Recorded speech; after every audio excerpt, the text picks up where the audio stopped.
John Parker, get on me if you hear it. Doesn't look good either. Oh, yeah? Yeah, he's going to call and complain, I'm sure. Is he a perfectionist about his Oh, I won't get caught on camera saying that. There you go. Well, how's the week been going? It's going good. This has really been a focus of us, getting back to the basics, working on things that we haven't always had an opportunity to get to work on when we have an opponent to prepare for. So this is more about us, and it's going really well so far. We still got another day.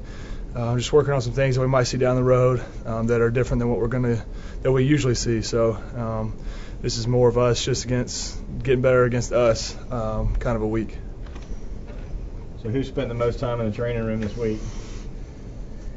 I mean, I can tell you the honest answer. Well, Colin did after he got hurt, so Colin's in there a pretty good bit.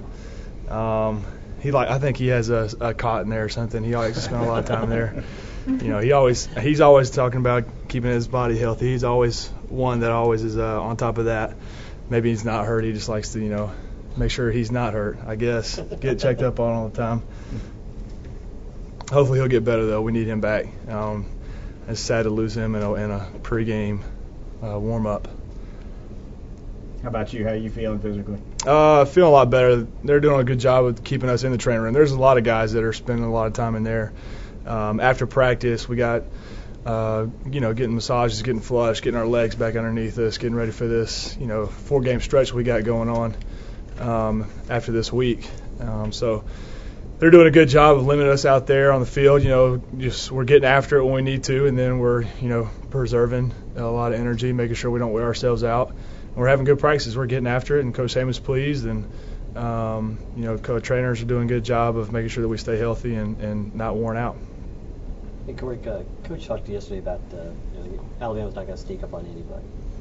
Everybody's got Alabama circled on their schedule, and how important is it to stay focused on what you guys are doing, as you come down the home stretch? That's been the case ever since the beginning of the year. We knew it coming in that we were going to be a team that everybody circled, and it's not going to be any different now that we had a game that came down to the wire last week, and people are going to be gunning for us, trying to knock us off, out of the top spot. LSU still playing great football too, and they got a chance for the West, and it's going to be a battle going in towards the end, and we're just going to have to keep doing what we've been doing and not lose sight of what our goals are, and we're going to have to pick up the intensity because the last few games, just hasn't been the same Alabama football that we started off the season playing.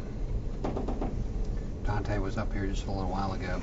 That it seems amazingly good spirits. Yeah, he was that way the day that he tore his ACL. And when he came back on the sideline, usually you'd see a guy sitting on the bench depressed that he's not out there, and he's been into it ever since then. It's hard to do because, you work so hard and then go down for a season-ending injury, and it's hard to cope with. And he's done a great job of lifting everybody else up, getting out there, and he's such a spirited guy. He's always in a good mood, always making somebody laugh. And he's really helped out with our younger guys, getting them going. He's coaching on the sidelines. And, it's great to see him out there because he's such a, valuable part to this team, not just on the field, but, he can do just as much on the sideline with keeping everybody's spirits up, cheering on the team, and everybody appreciates him. Is there anything specific you can cite, anything that he's seen that he's passed on to you or anything like that? Just different coverages. Sometimes he'll see something stay on the sideline that I wouldn't, or he's done it more than I have, so he knows what's coming. He knows what to expect on certain formations and stuff like that. But it's really been more for the younger guys that really haven't had the experience that he has. Roe's doing as much as he can to help those guys out there on the field, but he's got such a big job as it is, directing the defensive line, the secondary, giving the calls, making the checks that, sometimes he might not be able to coach, Nico as much as he'd like to. So Dante's kind of that guy that helps out whenever we need him to. You had a serious knee injury early in your career, right? Mm-hmm. Talk about the mental hurdle when you come back and you start practicing again for the first time. It's not easy, is it? No, definitely not. Sitting out for that long and not being able to, instincts are a big part of football, and you say you don't lose those ever, but when you're not out there seeing things all the time, noticing things during the running game, the passing game, you don't see them as quickly as you did when you were playing all the time. Sitting out for 9 months or however long it is, 6 months, it's not easy to just jump back into it and be the same player that you were. It definitely takes easing back into. And then you got a knee that you've not been using a lot for the last 6 months, and to get in there and use that again, it's it's difficult, but I don't expect Dante to have too much trouble. He's going to be ready to go back as soon as he's healthy enough to get out there and practice.